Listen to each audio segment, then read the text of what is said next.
ชีวิตไม่ผิดแนวว่าจะลอยถอยหลังหรือเดินหน้าด้วยวาสนาสร้างมาแต่หลัง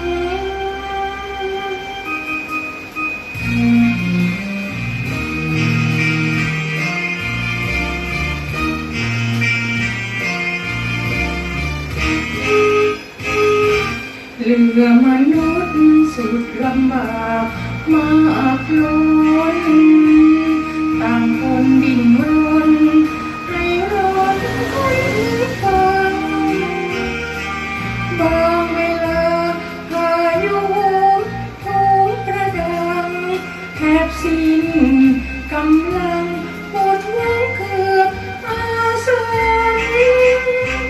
ถึงเขาลงเบาพัดเผาใจเพื่อรอดลิ้วไปเคยอยู่ในแดนสวรรค์ขึ้นเหนือลงใต้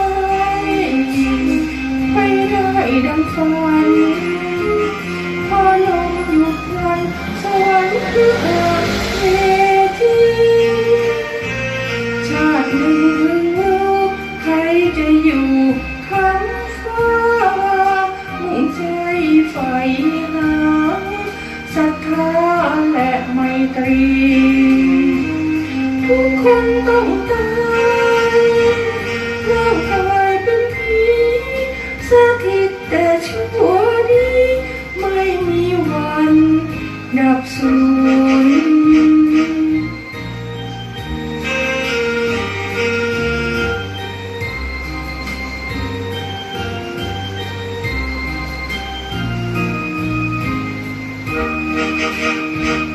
ชาติหนึ่งเพิ่งรู้ใครจะอยู่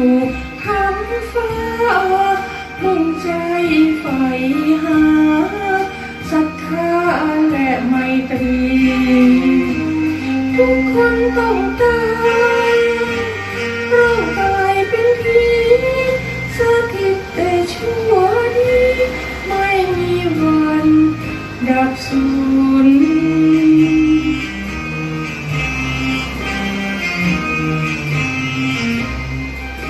ชีวิตมนุษย์นั้นสุดจะคิดแต่ละชีวิตไม่ผิดแนวว่าจะลอยถอยหลังหรือ